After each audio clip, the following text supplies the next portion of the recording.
Diversas aplicaciones, sobre todo de multimedia que utilizan imágenes y vídeo, requieren utilizar archivos de gran capacidad, lo que implica un gran volumen para su almacenamiento y que el tiempo de transmisión a través de buses de comunicaciones de datos va a ser elevado.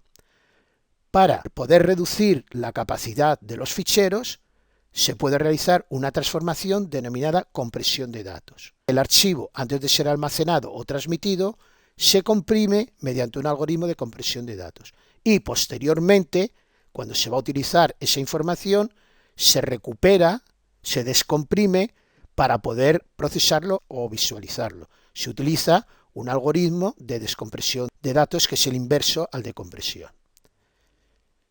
Si nosotros tenemos un fichero que tiene una capacidad C sub A, la capacidad antes de comprimirlo, al comprimirlo va a tener una capacidad distinta que vamos a llamar capacidad después. Se denomina factor de compresión al cociente de la capacidad de antes con la capacidad de después.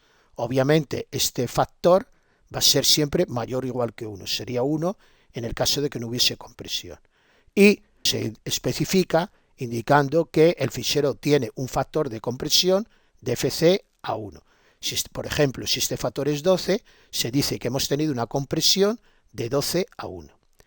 Otro parámetro que se suele utilizar es el porcentaje de compresión, que nos indica el tanto por ciento que queda de la capacidad. Se obtiene dividiendo la capacidad de después entre la capacidad de antes y multiplicando por 100. Si, por ejemplo, un fichero tiene un porcentaje de compresión del 30%, quiere decir que de la capacidad original ha quedado el 30%. Aquí tenemos un ejemplo sencillo, tenemos un fichero de música que ocupa 14 MB y después de comprimirlo ocupa 5 MB. El factor de compresión lo tenemos sencillamente dividiendo la capacidad antes por la después y nos da como resultado que obtenemos un factor de compresión de 2,8 a 1.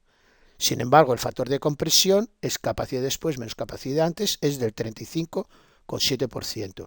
La capacidad de después es el 35,7% de la capacidad de antes.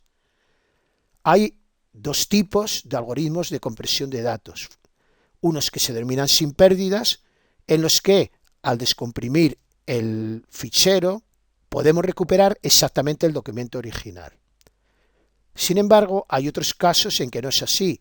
En la descompresión no podemos recuperar exactamente el documento original. Esto se denomina compresión con pérdidas. Se suele tolerar en muchas aplicaciones. Se puede admitir que en la descompresión no se recupere exactamente el documento original, como veremos a lo largo de este tema.